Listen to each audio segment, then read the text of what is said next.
сотрудник клиники лечебного питания НИИРА, эксперт Совета диетологов и нутрициологов России. Ольга Николаевна, вы сегодня все делаете для продвижения здорового питания, будете аплодисменты для вас.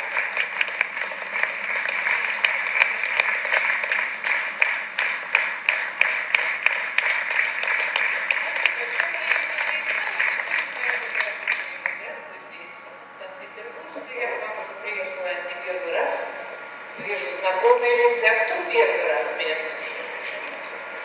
Ой, сколько у вас новеньких появилось. Вообще молодцы. Ну что вы, давайте как бы кто-то что-то повторит, кто-то услышит первый раз, хотя я думаю, вы в интернете, наверное, уже слушали мои лекции и немножечко погрузились в эту проблему, потому что дело не в том, что есть продукт, и вы должны его продать и через себя пропустить, это одна сторона вопроса.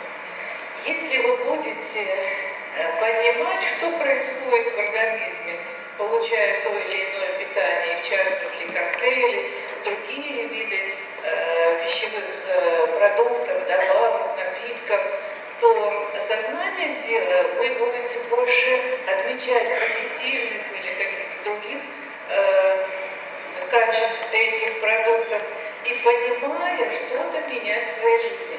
Вот это главная моя сегодня задача – дать вам знания и какой-то посыл к размышлению. Ну, кто не знает, институт питания существует уже практически 80 лет. Это 30-е годы нашего прошлого, вернее, столетия 20-го. И он был создан именно для того, чтобы, задача была поставлена перед лабораторией пищеварения, выработать определенные нормы по питанию, по минимальному количеству пищевых продуктов для людей, которые перенесли голод. Знаете, это были сложные годы для нашей страны, потом пришла война, но перед этим была коллективизация, был голод в Поволжье, в других регионах, потом была война, и, естественно, всегда перед учеными стояла задача определить минимальную дозу пищи, которая позволит человеку существовать, например, заключенным работать, космонавтам лететь в космос, а спортсменам добиваться достижений. То есть у каждого человека потребности в пищевых веществах абсолютно разные, не говоря уже о детской категории. И вот так институт питания стал развиваться, стал заниматься разными задачами государственной значимости, включая все. Это не только лечебное питание, которым я занимаюсь в клинике, оно у нас существует в Москве, есть вот этот сайт.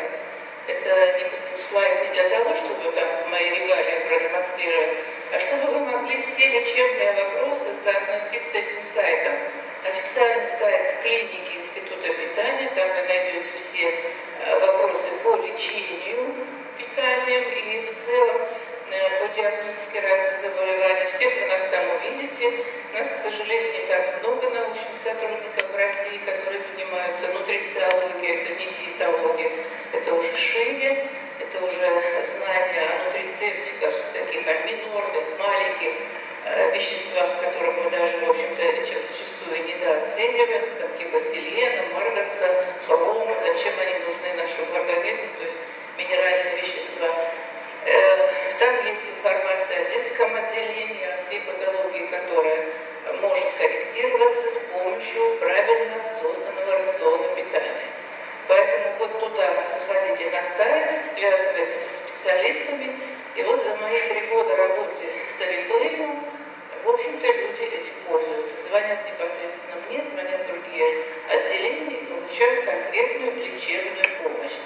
Мы с вами в целом будем сегодня касаться здоровья. Не будем заниматься лечением, потому что это неправильно. Я не Кашпировский, и просто так вот от всего подряд, это не медицинская идеология, это неправильно. Давать советы как бы на всю аудиторию, это всегда очень личный такой интимный вопрос отношения врача и пациента. Поэтому общие вещи, которые пропагандируют и вводят в жизнь институт питания с помощью клиницистов, которые очень близки к пациенту, к людям, да, потому что наши экспериментаторы работают на животных, они изучают токсичность пищи, вредные добавки, которые могут повлиять как-то на здоровье. Ну, в основном, конечно, это эксперименты на животных или в пробирке. Это различные соединения, композиции пищевых веществ, много всего. Вредные привычки, добавки, просто сертификация продуктов, все, что проходит в России как продукт питания, все сертифицируется в Институте питания, и на этикетках всегда смотрите, одобрено или не одобрено Институтом питания. Потому что, конечно, очень многие производители обходят Институт питания стороной, обращаясь только в санитарные организации, получая только так называемый пищевой сертификат по санитарной безопасности. Поэтому мы еще и сохранились, потому что востребованность, в общем-то, в профессии людей нашего направления очень велика в мире. И у меня, когда дочь заканчивала школу, они поехали по обмену в Англию, она жила в семье, и ее спросили: а девочка, ты из какой семьи? У тебя мама, папа кто? Она сказала: папа у меня в космосе работает, а мама у меня нутрициолог. Ну, там сводили за голову, скажут: а ты из такой богатой семьи, не понимаешь, что вообще наука у нас финансируется по остаточному принципу, и наша зарплата в 5-6 тысяч рублей, как бы вы не удивлялись, да? Она, в общем-то, до сих пор остается на этом уровне. Вот сейчас еще такая реформа идет академическая, ну, в общем, не знаю, как мы устоим, но постараемся удержаться. По крайней мере, знания, которые мы уже имеем, у нас никто не отнимет, и мы будем продолжать, наверное, с вами, в общем-то, дальше как-то двигаться. А кто листает слайды? Да, девочки, давайте. Значит, зачем мы, в принципе, едим, да? Для того, чтобы это понимать, каждый день нужно думать о том, что это очень важная роль в формировании вашего здоровья. Вы должны знать основные принципы, которые вы обязаны применять в жизни по пищевым ингредиентам, потому что иначе вы рискуете заработать так называемые алиментарно зависимые заболевания. То есть те заболевания хронические, тяжелые, которые в поликлиниках и не выделяются, например, ожирение диагноз не ставится. Но ставится еще диагноз, например, атеросклероз, но если он уже генерализованный. Жировые гепатозы ставятся очень редко. Пищевые аллергии, связанные с неправильными продуктами, тоже, в общем-то, мало и трудно диагностируются. Не говоря уже о гастроэнтерологической патологии, которая является следствием перегрузки желудка и кишечника пищевыми веществами или той или иной нагрузкой, неподаваемыми для этого органа веществами. Поэтому вы должны вырасти из дилетантства. Вы должны уже какие-то знания применять конкретно во имя своего здоровья и здоровья членов своей семьи. Зачем мы вообще едим? Очень многие спрашивают, что ну что вы вообще говорите, все понятно, вот нас мама кормит, бабушка кормит, и какая разница, мы и не думаем о том, что у нас в тарелке. И вот это вот, конечно, самое сейчас актуальное, потому что заниматься пропагандой и вообще вносить знания в голову надо начинать детям уже с малого возраста. Я с каждым, с ребенком, со своими, там, с чужими, с кем встречаюсь, всегда спрашиваю: а что ты любишь есть? А любишь ли ты мясо? А зачем ты ешь мясо? А почему надо есть мясо или курицу, или рыбу? А ешь ли ты чипсы? А ходишь ли ты в Макдональдс? А знаешь, что это вредно? Нет, говорит, это вкусно. Я говорю, ну это вкусно, но это не очень полезно. И почему? Раз скажешь, два скажешь, три скажешь, а потом уже получают собственного внука: бабуля, зачем ты мне на ужин даешь макароны, ты должна мне дать белковые продукты. И я считаю, это очень главной своей такой заслугой, потому что в 6 лет ребенок уже даже меня как бы поправляет, да, мне некогда было. Ну, я думаю, что там макароны, причем он ест правильно, он ест без соуса, без сыра, просто одни макароны, без соли, без сахара, но на здоровье, да, казалось бы, твердый сорта пшеницы, все равно углеводы нужны. Ну, вот так вот получить такой маленький, хороший щелчок, мне это даже было как-то приятно, я очень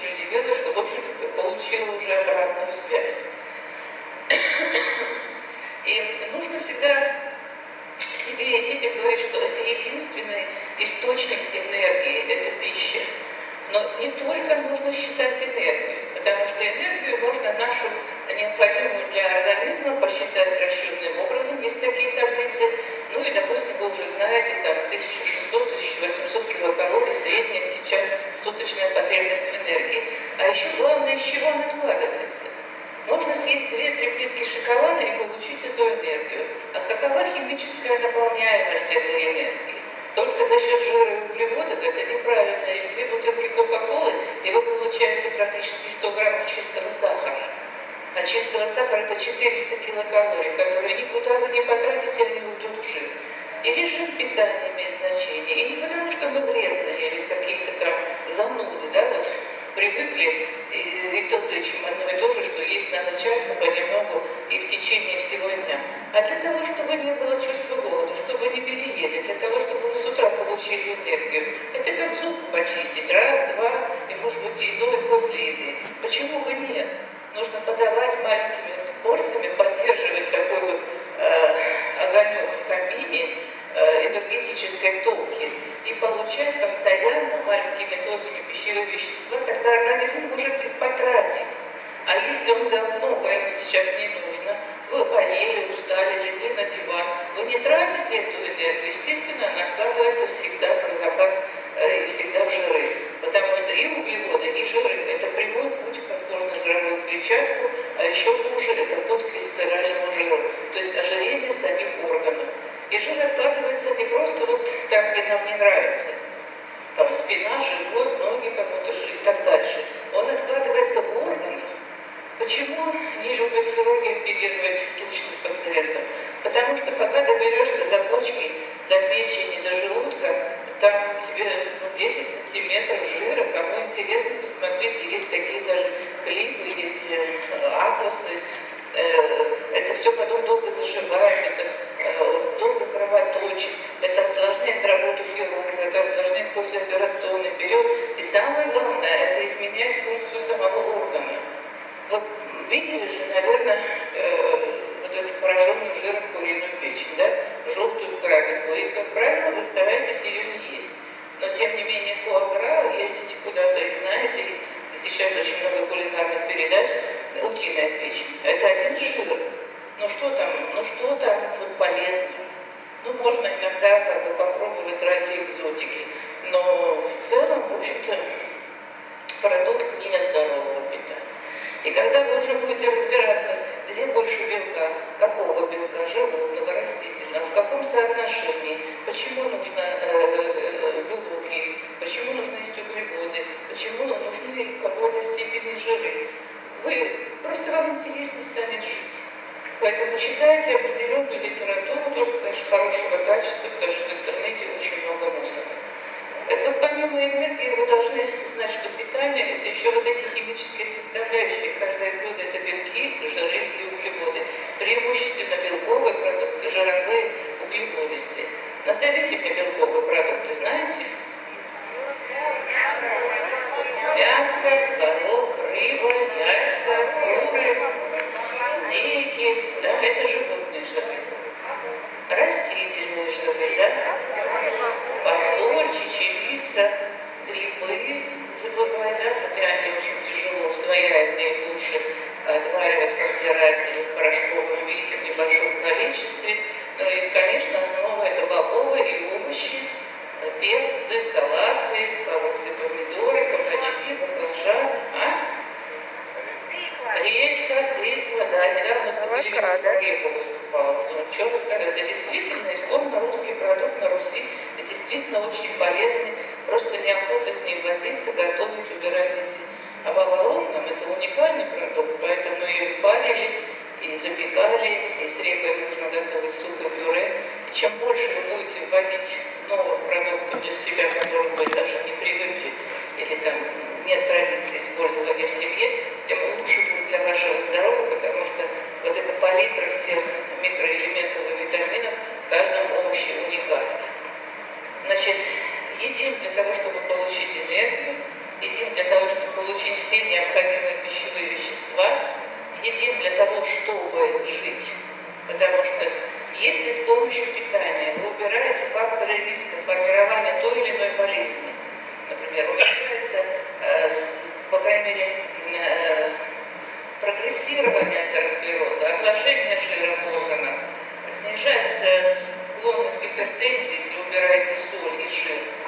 уменьшаете массу тела, которая сама по себе является риском развития очень многих заболеваний.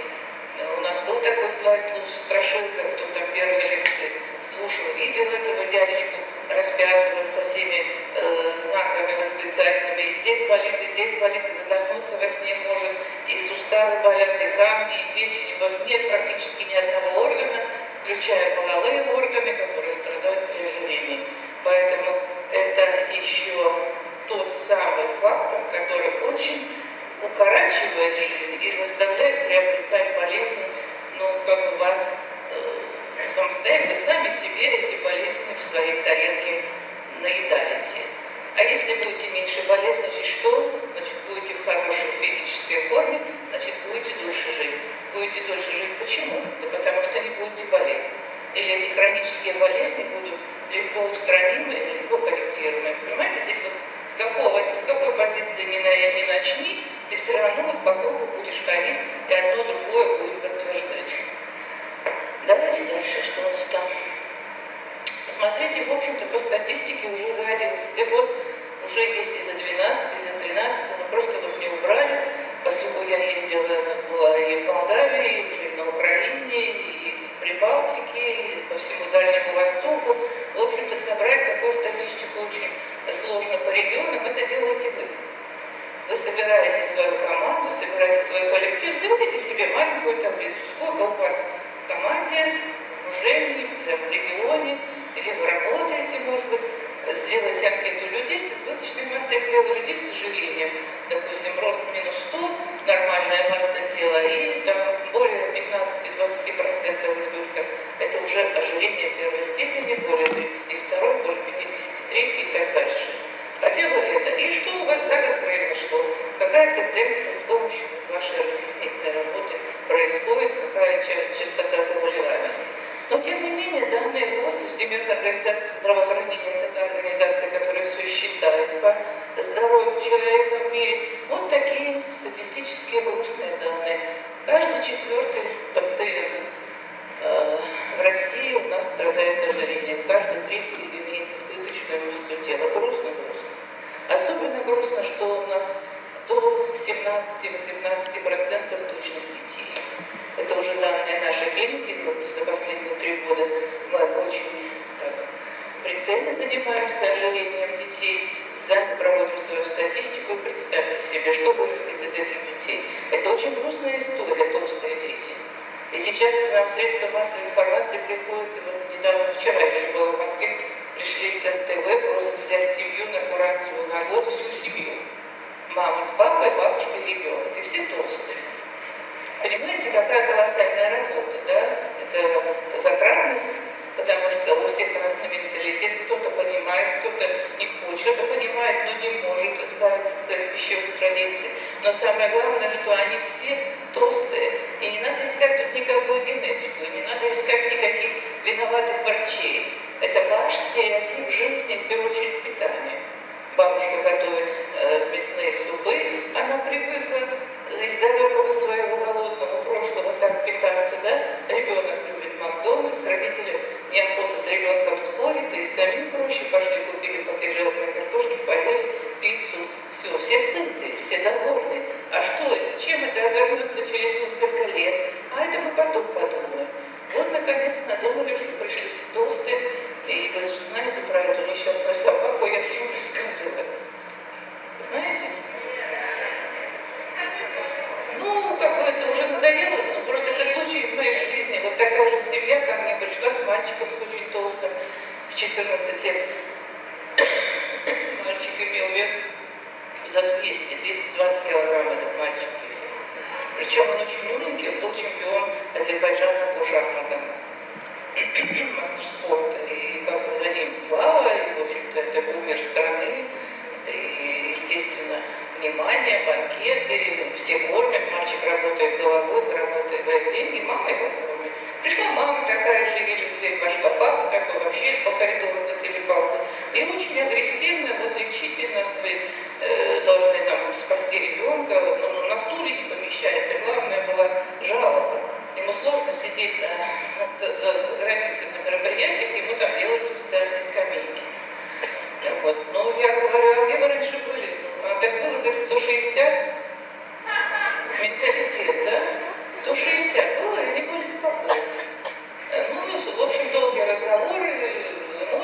части я рассказываю, потом, значит, стали на меня наезжать, что вы нас воспитываете, мы вообще правильно питаемся.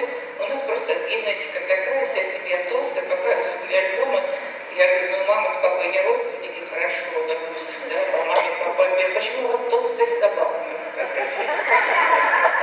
Ну никак она у вас не может быть родственником. Но поймите, что до кого-то дошло. Животные такое же, как и дети, отражение нашего с вами образа жизни, они от нас зависимы.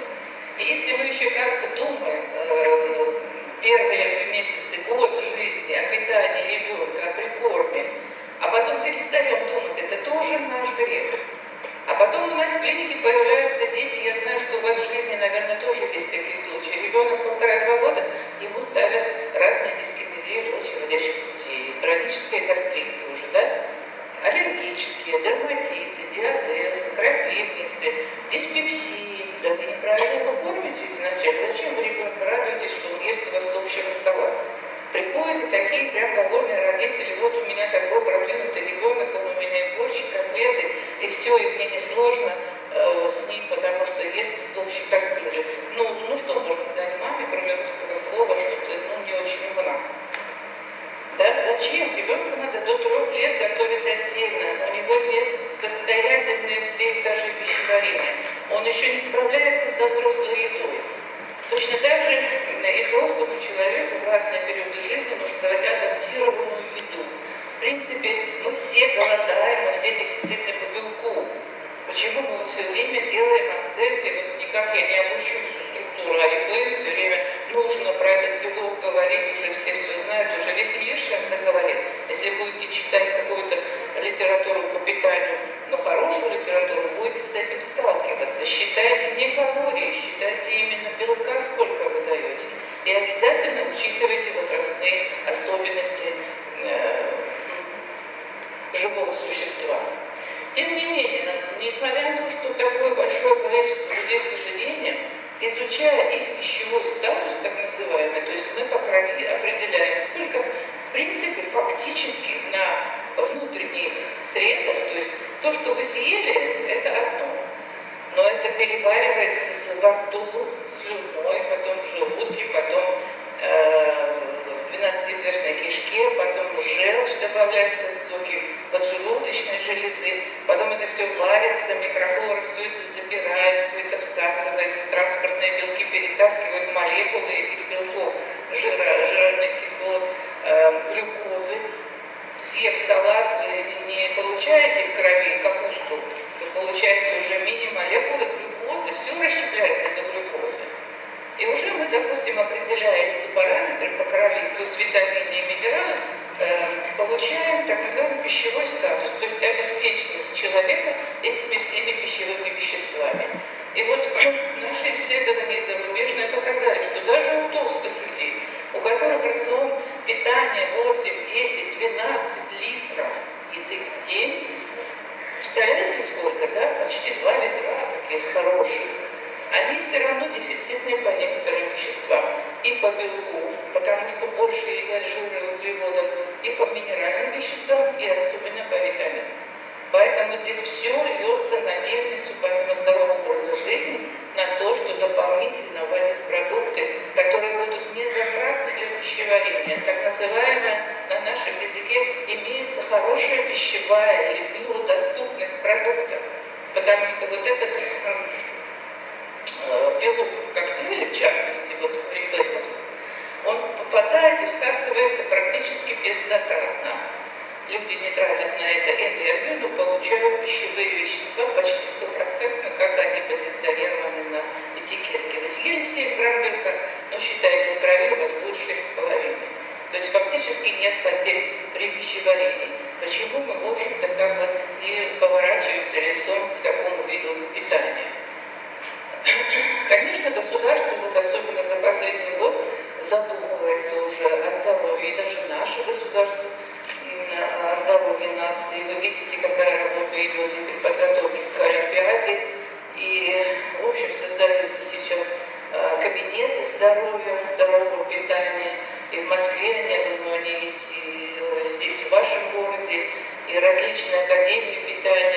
ушло это немножко в школу, я опять же смотрю по своим внукам, какие у них есть логические задачи, там, но на биологию, по биологии, там, по питанию. Те же, как разложить животные продукты там, в какой-то там последовательности. Например, логические задачи, которые я сразу не могла решить. Я вам сейчас ее расскажу. В первом классе. Как 4 картинки. Корова, бутылка молока, яблоко, яйцо и курица. Что лишнее? Что? Яблоко? Почему? Что? Что? Второе лишнее? Яблоко? Почему? Правильно, ответ яблоко. Почему?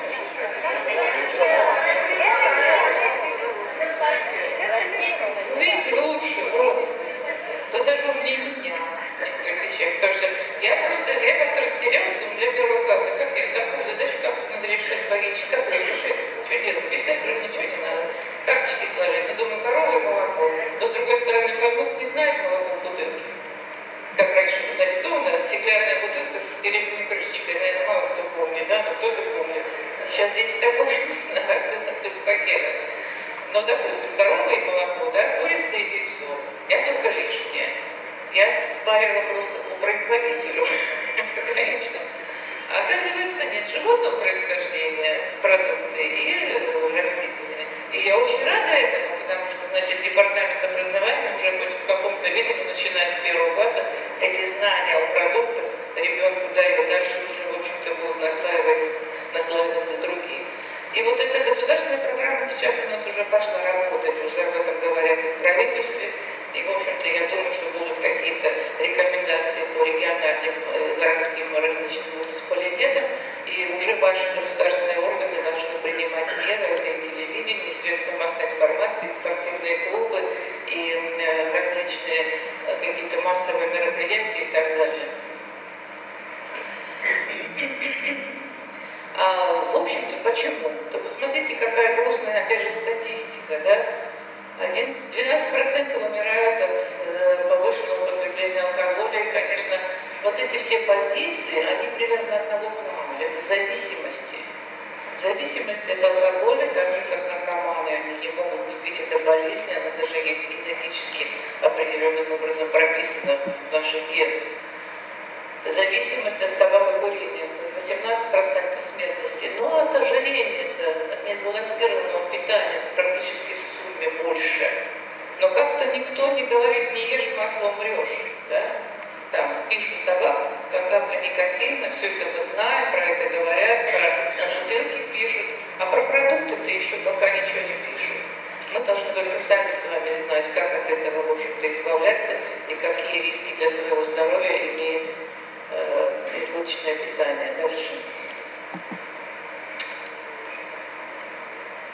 Поэтому основные позиции, это, в общем-то, вот это приоритетное направление государственной политики. И посмотрите, на первом месте идет формирование здорового образа жизни.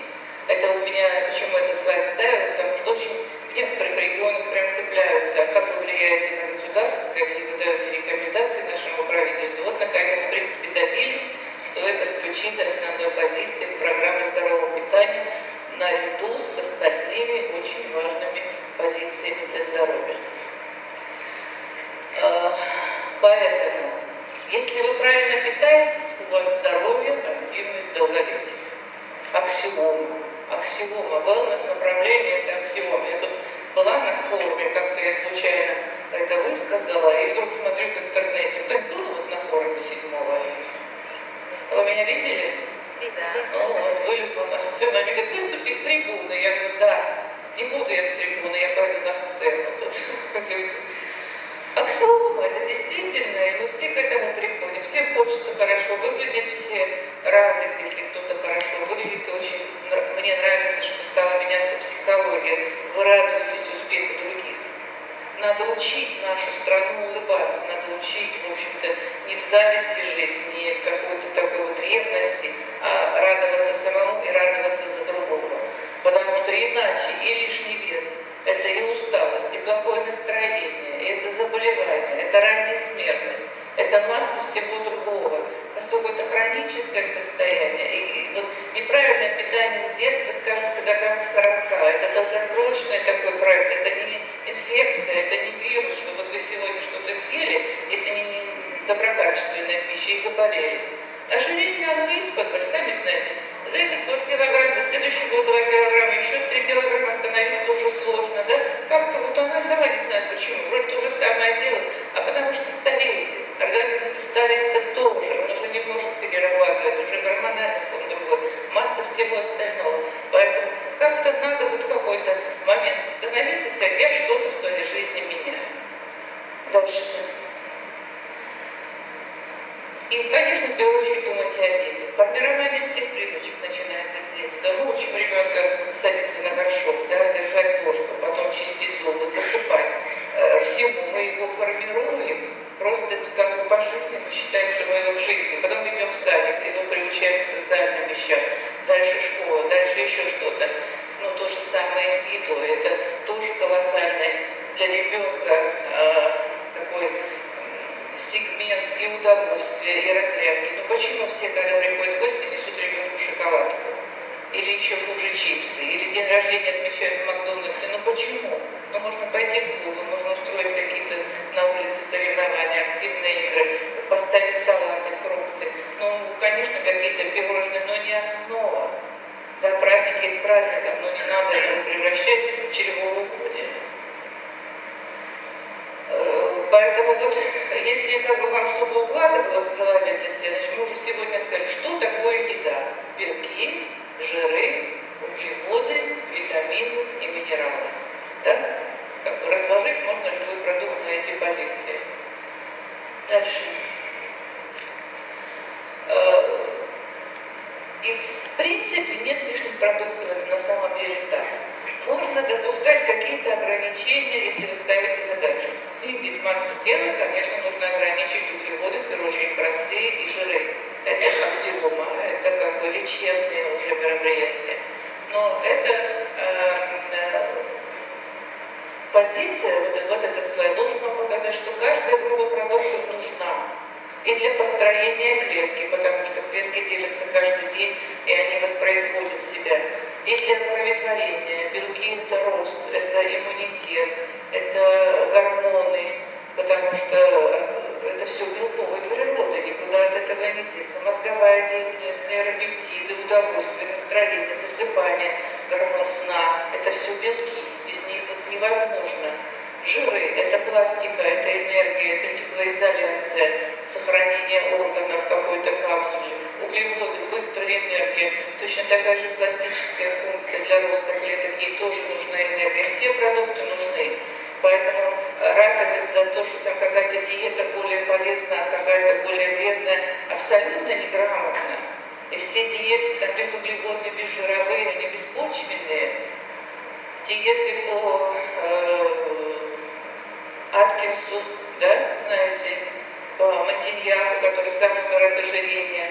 В общем-то, они отдельно от своего родителя живут. Это рекламные вещи, поэтому здесь включайте свою голову и очень скептично относитесь ко всем. А сейчас уже пошли диеты по Алексею Мака, диеты Малышева, диеты Пугачева. Какая диета Пугачева? Ну неужели вы в это верите? Там другие дела. Дальше. Ну какие, ну как мы говорим. Поэтому вот что-то хотите молодо выглядеть. Мне очень приятно получать от тех, кто меня давно знает, комплименты. Ну вот вам, кто меня знает уже 3 года, ну не знаю, я стараюсь не так быстро стареть, понимаете, значит, ну какой-то вам, пожалуйста, пусть для вас это будет каким-то допингом. Если не будете болеть, значит не будет затрат на лекарства, не будете кормить фармкомпании, не будете портить свои органы пищеварения, зарабатывать аллергию, убивать микрофлору, ну и так дальше. У вас будет хорошее настроение, замечательно. Ну да, иногда можно поплакать, почему нет, мы все живые люди, можно посердиться, но в целом, а дальше на листочке написать плюсы и минусы сегодняшнего дня. Психология никуда не деться, весь мир на этом стоит.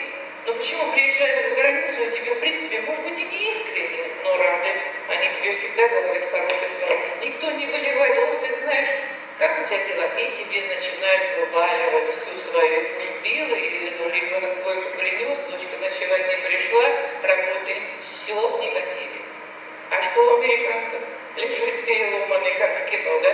После авиакатастрофы с проломленной головой, без ноги, без сердца, и говорит, все окей, все хорошо, и это у тебя все будет хорошо, и я пошел. Никто никого не грузит. Это, конечно, крайности, но суть в чем? Вы должны себя позиционировать на плюс. Но согласитесь, да, что ну пусть будет хорошо. Вас огорчил ребенок, но вы его сначала похвалите, потом спросите, что случилось, и потом мягко поправьте, но не так. Ты дурак, сам пришел, тебя избили, дружно получил, и вообще пошел вон отсюда. Ну, в магазин куда не придешь, чем я могу помочь, а у нас что? Чего вроде пришла? Вообще тут не мешаешь кофе пить. Я даже иногда вспоминаю этот случай и рассказываю. Я в один из первых выездов я была в Вене, ну иду как-то ворона, не вперед смотрю, а в сторону на витрине. И налетаю на человека, естественно. Ну как мы все ходим, да, куда-то смотрим. И я забыла все слова на английском. Я настолько растерялась, как-то вообще неожиданный город, неизвестные улицы, с картой идешь, счет, в общем, сбил. Ну, налетел на человека. Как я была потрясена, я главное все поняла, что он мне сказал. Он мне сказал, извините, мадам, я виноват, я видел, что вы на меня не смотрите, я должен был создать вам условия, чтобы вы... Вот это вот такой вот урок, да, человеческого отношения. В целом, если вы должны как бы, ну что практически, ну как бы все поговорили, приятно, а дальше-то что? А вот примерно такая модель тарелки. Вы, наверное, уже знаете, с вами консультанты работают. Раньше мы показывали пирамиду питания, рассказывали разные истории про это питание. Ну как бы это сейчас уже знаний больше, уже конкретный результат, как вы там из той пирамиды питания эти порции вытащить, да, конкретно-то как? Сложно все, 6 порций, 2 порции, 3 порции. Проще надо будет разделить тарелку пополам. Половина – это сложно усвояемые углеводы, овощи разного цвета. Это первое. Разного назначения, потому что есть волокнистые, меньше, больше витаминов. Обязательно, чтобы были перцы каждый день. Там каротиноиды, предшественники витаминов. Самый полезный плоскогвидкий оранжевый перец. Каждый день надо есть помидоры, особенно мужчинам. Там есть так называемые ликопены. Помидоры с семечками надо есть. Томатная паста. Единственная заготовка, которую я вам рекомендую, это заготовка томатной пасты. В ней сохраняются все минеральные вещества, сохраняются ликопены. Конечно, витамины ни в чем не сохраняются. Ну, компоты не варите, не крутите, не шпарьте, не парьте с этими банками. Ничего там нет в этих компотах. Не надо ничего закручивать. Все теряется при термообработке. Поэтому лучше замороженные овощи, сварил, без сахара, кисленькое попил на 1-2 дня у вас морсик. И легче, и полезнее. Четвертая часть – это сложно усвояемые группы. Видите, здесь смесь. Как Стикстен мне сказал, когда мы с ним встречались, и в Эгалюзе я была его сейчас на форуме, я пошла за кулису, он очень обрадовался, сказал, что вот я так рад, что вы работаете с нашим продуктом. Совершенно неземной врач, потому что он-то вообще и не думал двигать этот коктейль. Врач-кардиолог, который придумал способ, как вывести тяжело больного лежачего пациента после трансплантации сердца. Он просто сам вышел на такой продукт, когда нет затрат сил на пищеварение. И в то же время организм получает тот белок и витамины, которые нужны именно для репарации, для заживления ран, для приживления органа. Он не рассказывает, как двигать этот продукт, он не рассказывает ничего особенно о питании, он говорит о здоровье. Если когда вы будете слушать или знаете, и слышите его в интернете, сделайте акцент, ведь он вас не заставляет ни потреблять, ни продавать. Он вам рассказывает, как быть здоровым. Просто на примере своего контингента. И я это говорю, что, в общем-то, этот продукт, он больше может быть использован, чем позиционировался как в первые годы только для борьбы с ожирением. А сейчас мы уже отошли даже от ожирения, мы уже говорим о здоровье, которое нужно и здоровым, которое нужно в профилактике здоровья молодым людям, которые нужны нашим стареньким родителям, бабушкам,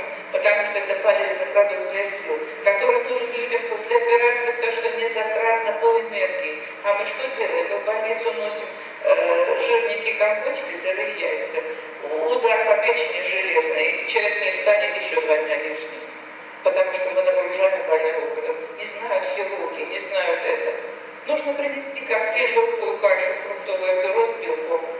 И человек это усвоит, и бабушки в кашу подмешают эту ложку коктейля, потому что это белок. Хотите этот, хотите другой, у вас есть этот. Пожалуйста, сделайте с этим. Сделайте фруктовое пюре, сделайте какие-то смуси, туда добавляйте. Главное получить дозу белка. Да, мы немножко отходим от методики Стикстена. Но Россия своя страна. Мы не шведы, нам сказали, мы сказали, есть и выполняем. Мы же еще сомневаемся очень долго. Мы же еще всех спрашиваем, соседку по лестничной клетке, бабушку на заваленке. Мы еще сомневаемся, вам недостаточно Ольги Николаевны, Стикстена, всего будете переспрашивать. Сейчас немножечко ушли от этого, уже стали верить. Но был этот период, и поверьте, он был сложен и нам тоже. Так вот, Стикстен что сказал? Что вот эти крупы должны присутствовать каждый день на столе. Рис. Рис не очищенный. Дикий рис, коричневый рис. И вообще, чем меньше продукт очищен, тем он более полезен. Более пищевая ценность. Мы что любим? Булочки из высшей муки. Никто не сказал, что нельзя есть булочки. Но это булочки есть из аптечной муки, из отрубной муки, с добавлением различных биологических веществ. И не в большом количестве. Пожалуйста, и не будет проблем, это не значит весь тот ведь съел, пирогом напекли, вообще отвалились, и одни только пироги. Это уже крем совсем в другое питание. Опять же, мы с вами богатая страна, у нас есть гречка, то, чего нет за границей. У нас есть, как Стикстен сказал, вы богатая страна, у вас есть перловая крупа. У них этого нет. Они с удовольствием бы это ели. Любимая каша Петра Первого, ведь перловая каша. Да, ее варили целые сутки, ее парили, эту перловку. А кто вам мешает? Сейчас всякие мультиварки, сейчас мароварки, сейчас что только нет. Замочите эту крупу, отварить чечевицы. Замочите любую крупу, ее варить не надо, и добавляйте в суп, в овощной, в салаты, в каши, больше каши варить не надо до состояния сметаны. Что их разваривать, пользы никакой не будет. Пищевые волокна все распадутся. Чем более грубая пища, если нет язвенной болезни кишечника и желудка, тем она полезнее. Хотите кашу, заварьте себе просто геркулес кипятком и добавьте туда молока, уже не кипятя. Ну, кому можно, конечно, да, детям лучше проварить, если есть аллергия, значит, уже не на молоке, на чем-то другом, или хлопья, или еще что-то, но не сладкие. То есть творчество никто не отменяет, но это правило, это азы, это основа здоровья. Крупные изделия любые, бобовые обязательно, потому что в бобовых содержится сера, очень нужная для иммунной системы. Хотя бы ложку.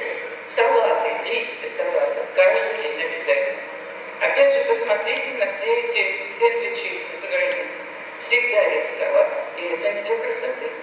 Всегда есть шпинат, а мы его не едим. А это очень сильные протекторы, такие как бы предупреждающие развитие каких-то заболеваний продуктов. Поэтому изучайте вопрос, а чем же мы можем, тем поможем. Давайте дальше. И, конечно, приготовление имеет значение для того, чтобы сохранить пищевые вещества. Масса средств. Но если вы будете жарить, продукты будут теряться. Пожалуйста, что у нас задача? Задача какая? Сохранить максимум того, что есть в продукте, да? Посмотрите, при кулинарной обработке что происходит. Если мы варим, белки и углеводы теряются, ну, серьезно, 12-15 до 35%. По минеральным веществам в половину, по витаминам почти 100%, по аскорбинке 50% по остальным витаминам теряем при обработке.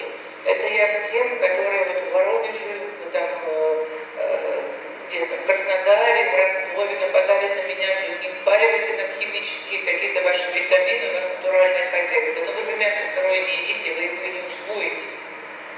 Да? Вы кровь чистую животных не пьете, потому что она и бактериально загрязнена, и ее надо тоже еще переварить, свернуть, ну и масса всего такого. Вы же готовите эти продукты.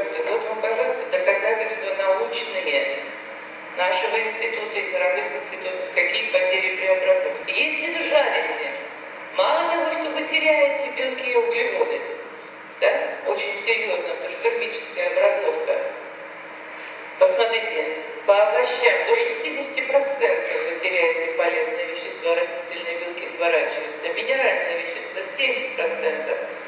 По очень важным микроэлементам, по витаминам практически 80 до 100% при жарке, но вы еще и приводите к усилению, увеличению калорийности. А еще если жир перекипает, так называемые трансжиры появляются, или трансизомеры, то есть из нескольких жиров жир окисляется, превращается уже в тугоплавкий жир, и никакой пользы от растительного жира, который мы как бы вкладываем, мы готовим здоровую еду, мы жарим на растительном масле. А на выходе получается и не растительное масло, а очень даже животное. И еще не просто животное, а еще и очень вредное. Поэтому никаких жаров. Калорийность, канцерогенность и тяжелые жиры. Что страшнее? По-моему, уж страшнее никуда. Значит, растительное масло только в чистом, нативном, как мы говорим, натуральном виде в тарелку. Тогда это полезно. Но знаете, масло очень высококалорийное. Один из самых калорийных продуктов растительное, калорийнее сливочного, естественно, потому что это чистый жир. Ну, чуть-чуть, но все равно калорийнее. 600 килокалорий, да, в сливочном там еще есть белки, не сыворотка, второе молока, там будет 550 килокалорий. Если вы 10 грамм, это 60 килокалорий. 10 грамм это чайная ложка. А мы сколько льем в салаты? Посмотрите, какую мы калорийность даем. Далее еще потом вымакиваем хлебушек. Очень вкусно. Дальше. По соли. Это основные позиции. Как готовить, в чем готовить, солить или не солить. По соли тоже сейчас уже есть мировая такая волна на бессолевое приготовление пищи. И уже хорошие высокие рестораны эту еду не солят, все на столе.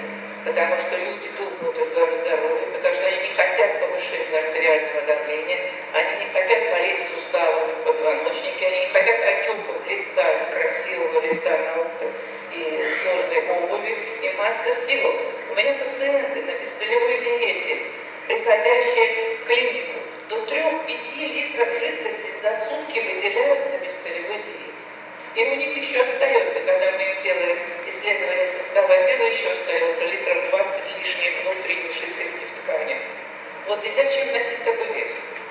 Ты себя чувствуешь слоном, ты себя вообще размер у тебя большой, и самое главное риски по инсульту и по инфаркту, ну и по многим другим вещам. И на бессолевой диете мы сначала в 2 раза уменьшаем потребление гипотензивных препаратов, а потом в ряде случаев, когда еще недалеко зашедшие случаи гипертонической болезни, вообще отказываемся от лекарств.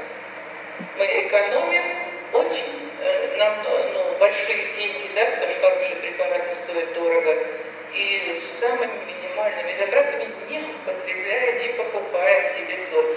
И не надо никакие изыски. Морская соль, там какая-то коричневая, черная соль, еще чего-то. Все равно это натрий хлорид. Есть заменители соли, когда искали, кто есть такой препарат саносол. Не путайте, есть еще такой же с таким названием витаминный препарат. Там калий, он вкус соли дает, его можно в тарелке добавлять, но готовить на нем нельзя, будет все горькое. Поэтому тут уж мне, на мой вкус, лучше вообще без соли. Если уж очень когда-нибудь хочется, съешьте кусок хорошей, соленой, там, малосольной рыбы. И вы получите удовольствие и не навредите себе. А потребности соли в соли, которая очень нужна, в принципе, организму, вы получите из овощей. Все минеральные удобрения, которые добавляются при выращивании овощей и фруктов, все содержат натрий. Никуда отсюда вот эта вот волна борьбы с нитратами, да, с нитритами, все натрий. Вы получите кусок черного хлеба, который можно себе разрешить в день, содержит суточную норму соли человека. Поэтому вы никак себя не